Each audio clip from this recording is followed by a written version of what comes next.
বঙ্গবন্ধুর জন্ম শতবার্ষিকীর আগেই যুক্তরাষ্ট্রে পলাতক খুনি রাশেদ চৌধুরীকে ফেরত চায় বাংলাদেশ।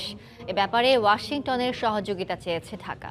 সোমবার ওয়াশিংটন ডিসিতে মার্কিন পররাষ্ট্রমন্ত্রী মাইক পম্পেওর সঙ্গে বাংলাদেশের পররাষ্ট্রমন্ত্রী একে আব্দুল মোমেনের বৈঠক উঠে আসে রোহিঙ্গা ইস্যু, বাণিজ্য সুবিধা সহ এ অঞ্চলের আর্থসামাজিক অবস্থাও।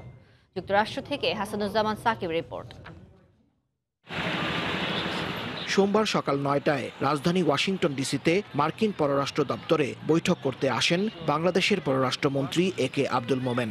সকাল ৯:১৫ মার্কিন পররাষ্ট্রমন্ত্রী মাইক পম্পেওর সাথে তার বৈঠক শুরু হয়। দুই পররাষ্ট্রমন্ত্রীর প্রথম এ বৈঠকে দুদেশের স্বার্থ সংশ্লিষ্ট নানা বিষয়ে উঠে আসে। তবে ৫০ মিনিট স্থায়ী আলোচনার বড় অংশ জুড়ে ছিল রোহিঙ্গা ইস্যু। মায়ানমার স্বীকার করেছিল, এগ্রি করেছিল যে তাদের লোকরা তারা নিয়ে যাবে, কিন্তু এখনো তারা নিয়ে যায় নাই।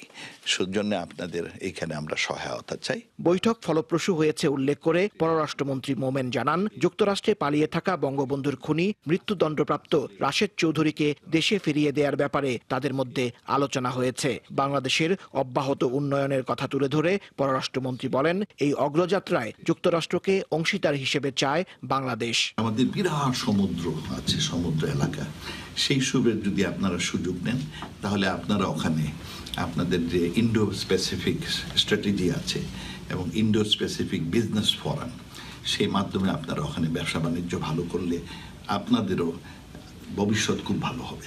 এদিকে মার্কিন পররাষ্ট্র দপ্তর এক বিবৃতিতে জানিয়েছে, ইন্দো প্রশান্ত মহাসাগরীয় অঞ্চলের গুরুত্বপূর্ণ অংশীদার হিসেবে বাংলাদেশের অগ্রযাত্রা অব্যাহত রয়েছে। এজন্য সুশাসন, স্বচ্ছতা এবং গণতান্ত্রিক মূল্যবোধের অগ্রগতির উপর গুরুত্ব আরোপ করেছেন মাইক পম্পেও। এদিকে বৈঠক শেষে বাংলাদেশ দূতাবাসে আসেন একে আব্দুল মোমেন। সেখানে বঙ্গবন্ধু শেখ মুজিবুর রহমানের প্রতিকৃতিতে শ্রদ্ধা জানান পররাষ্ট্রমন্ত্রী এবং পরে দূতাবাসের কর্মকর্তাদের সাথে বৈঠক করেন।